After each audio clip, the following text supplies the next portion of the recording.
ശ്രീമതി നുസ്രത് ജഹാൻ, ഷാക്കിർ പറയുന്നതാണോ ശരി, അല്ലെങ്കിൽ ആരിഫ് ഹുസൈൻ പറയുന്നതാണോ ശരി? ഏതാണ്? ഷാക്കിർ ആദ്യം തന്നെ എന്നെ മുസ്ലിമായിട്ട് കണക്കാക്കിയില്ല.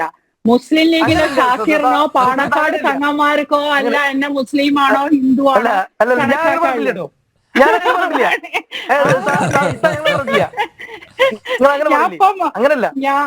ഓക്കെ, ഞാൻ ആരാണെന്നുള്ളത് എന്റെ ദൈവവിശ്വാസം എന്റെ ഉള്ളിൽ കരുതുന്ന ഒരാളായതുകൊണ്ടാണ്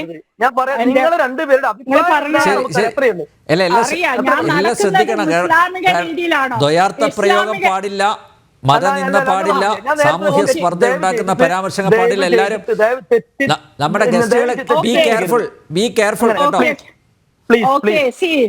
ഞാന് ഇസ്ലാമിക രീതിയിലാണോ നടക്കുന്നത് എന്ന് ചോദിച്ചു. അപ്പൊ ഇസ്ലാമിക രീതിയിൽ പറഞ്ഞാൽ ഞാൻ ഒരു ബിക്കിനിട്ടോ വേറൊന്നും ശരീരത്തിന്റെ ഭാഗം കാണിച്ചോ ഒന്നും നടക്കുന്ന ഒരാളല്ലേ. ഏത് വിധത്തിൽ നോക്കിയാലും ഞാൻ മാന്യമായി വസ്ത്രം ധരിക്കുന്നതാണ്. ഇസ്ലാമിൽ പറഞ്ഞ പോലെ ഡിഗ്നിറ്റിക്ക് അനുസരിച്ച് വസ്ത്രം ധരിക്കുക എന്നുള്ള വാക്കാണ് ഇസ്ലാം ഖുർആനിൽ യൂസ് ചെയ്ത്.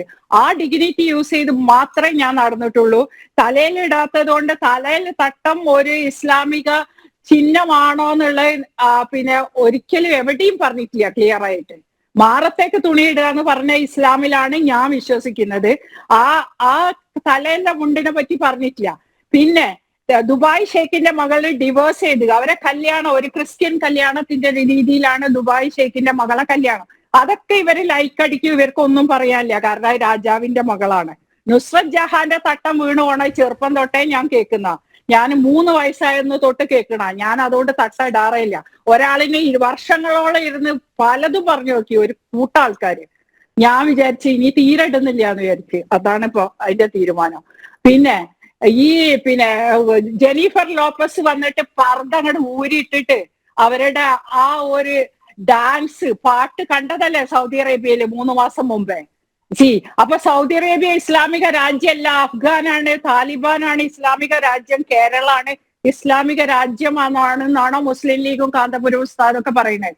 അവിടെ ഉള്ളവര് മാത്രമേ ഇസ്ലാം പഠിച്ചിട്ടുള്ളൂ. പർദ്ദ എല്ലാരും പർദ്ദ ഊരി എറിയുമ്പോ ഇവിടെ പർദ്ദയിലുള്ള മുഖം മൂടുന്ന ഈ ഒരു സംസ്കാരം കൊണ്ടുവരും. ഒരു തലക്കെന്ന് പാണക്കാട് തങ്ങൾ പറയും ഇതാണ് ഇസ്ലാമിക രീതി, അതിന് ഞങ്ങൾ ഇങ്ങനെ ചെയ്യും.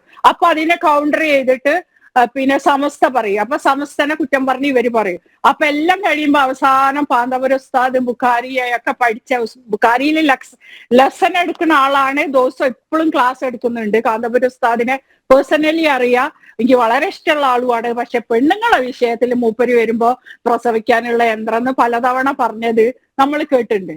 അപ്പൊ ഈ ഒരു കാര്യം ഞാൻ ചോദിക്കട്ടെ, ഈ ഉസ്താദ് പറഞ്ഞ ഈ കാര്യം പറയുമ്പോ പിന്നെ നമ്മുടെ ഒരു ഒരു ഖുർആനിലെ ഒരു സൂറത്ത് വരെ ഇറങ്ങിയിട്ടുണ്ട്. ഈ പെണ്ണിറങ്ങിയെന്ന് ഉദാഹരണം പറയാ. കിസ്സത്തിൽ ഇഫ്ക് ഒരു കിസ്സ, ഫൊർഗീവ്നെസിന്റെ ഒരു കിസ്സ പറയുന്ന ഒരു ഇത് സൂറത്തുൽ നൂറില് 11 തൊട്ട് 18 ആയത്ത് വരെ പറയുന്നത്. ആയിഷ ബീവി യുദ്ധത്തിന് പോയപ്പോ, ഖന്തക് യുദ്ധത്തിന് പോയപ്പോ അവിടെ വെച്ച് മാല നഷ്ടമായി എത്തി.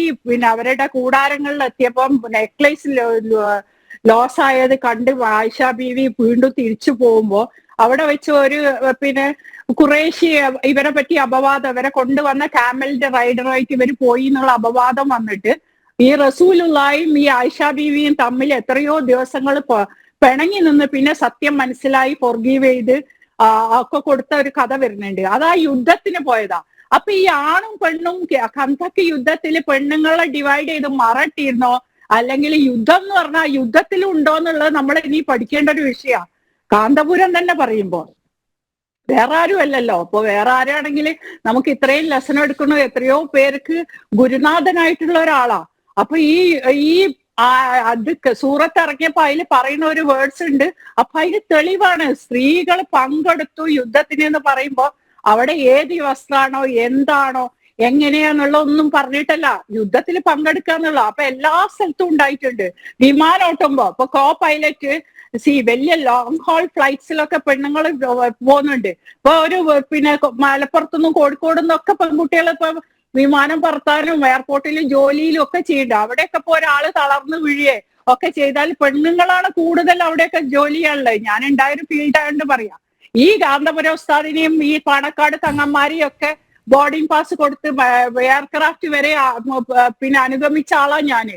അപ്പൊ അവർക്ക് ആൺ പെണ്ണൊന്നുമില്ല, നമ്മളവിടെ ജോലി ചെയ്യണം, നമ്മളെ ഡിഗ്രിക്കോടെ നമ്മൾ ഡീസന്റ് ആയിട്ടുള്ള യൂണിഫോം ധരിച്ച് അവിടെ ചെയ്യണം. അവിടെ ഒന്നുമില്ല, ഇവർക്ക് വേണ്ട. എനിക്ക് മനസ്സിലാവാത്തൊരു കാര്യം എന്താ അറിയോ, ഇവര് പറയുന്ന ഇസ്ലാം ഏതാണ്? ഇവർക്ക് ആവശ്യമുള്ളപ്പോ സിനിമശാല ഉണ്ടാക്കുക, സിനിമ കാണുക, സിനിമയിൽ അഭിനയിക്കുക. ഇവരെ ആൾക്കാരാണെങ്കിൽ ആണാണെങ്കിൽ പെണ്ണിന് മാത്രമേ ഉള്ളൂ ഇതൊക്കെ വിരോധം. ഇന്ത്യയിലെ എല്ലാ വലിയ ആർട്ടിസ്റ്റും മുസ്ലിങ്ങളാ. ബോളിവുഡ് സിനിമ നോക്കുകയാണെങ്കിലും എല്ലാം ഒരു ആദ്യം തൊട്ടേ. അപ്പൊ ഒന്നുമില്ല. അപ്പൊ മമ്മൂട്ടീന്റെ ഭാര്യ തട്ടിട്ടില്ലെങ്കിലോ, കേരളത്തിലും അങ്ങനെ തന്നെ. അപ്പൊ മമ്മൂട്ടീന്റെ ഭാര്യ തട്ടിട്ടില്ലെങ്കിലോ അതൊരു പ്രശ്നമല്ല. പക്ഷെ നേരെ മറിച്ച് ഒരു പെൺകുട്ടി അവിടെ ആ സിനിമ അഭിനയിച്ച് വന്നാലില്ല.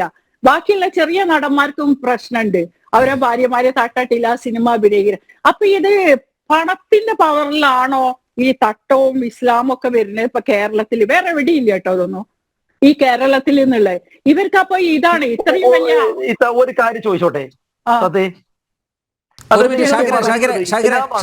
ഷാക്കിർ ഒറ്റ മിനിറ്റ്.